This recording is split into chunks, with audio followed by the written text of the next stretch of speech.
Hi, and welcome to this edition of Tiny Tableau Tips with the Tableau Jedi from Norway. We're continuing talking about or showing tips from Tableau Prep.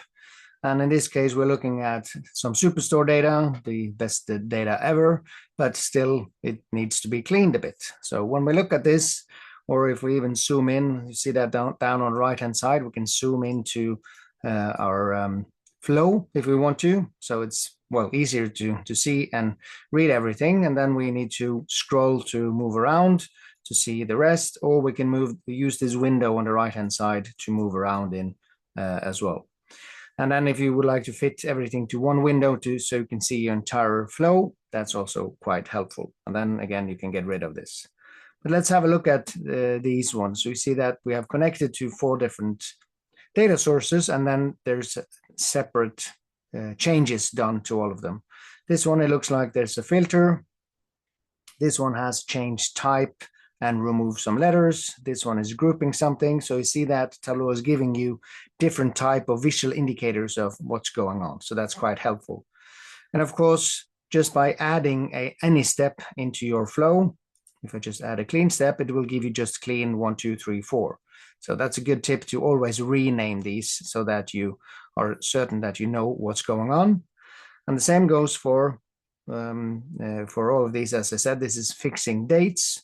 But what if you are doing a lot of changes? So fixing dates and a lot more, yada, yada, yada, like this. Then you won't be able to see it says ... Of course, you can always hover over, but there is an option of right-clicking and adding a description. So then you have 200 characters.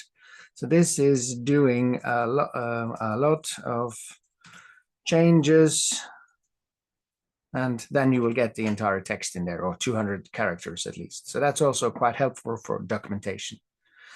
If we now click into this particular one, and we see that there's 13 different changes that have been done to this particular flow.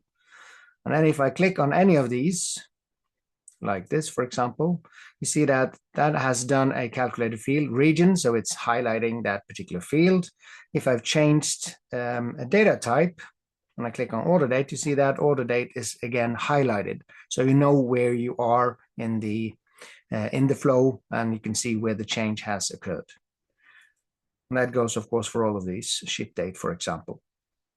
Again, if there is a lot of stuff going on in here, I can always click on this and click on this pin, and then I see this is a calculated field, so something has been going on in here, and that's all fine.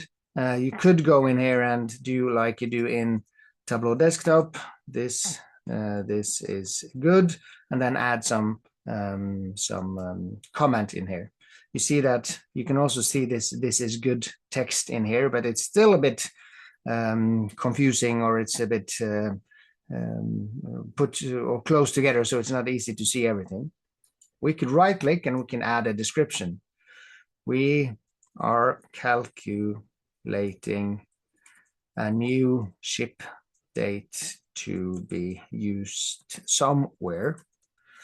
So then you can add descriptions also in the changes. So that's quite helpful for for you when you come back to it, or for other people who will look at this particular flow.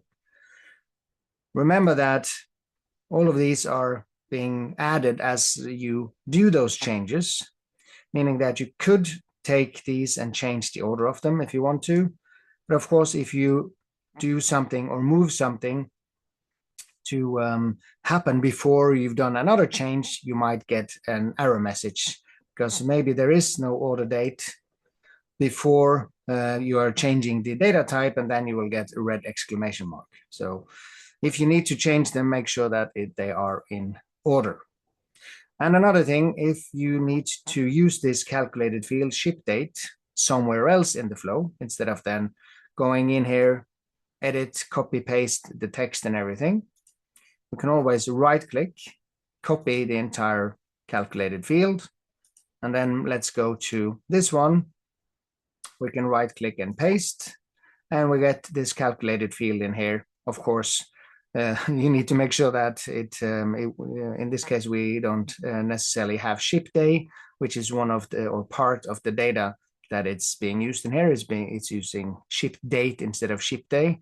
So I could go in here and then rename this field to call it ship day, like this.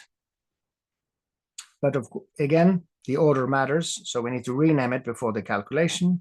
When we do this, this calculated field should work, unless there is something else that, well, we also have the ship month and ship year that we need to adjust. But that's a nice way of not having to do all your changes multiple times. We can copy paste as well. Hopefully that was some cool tricks that you learned. Please click and subscribe, and see you next time.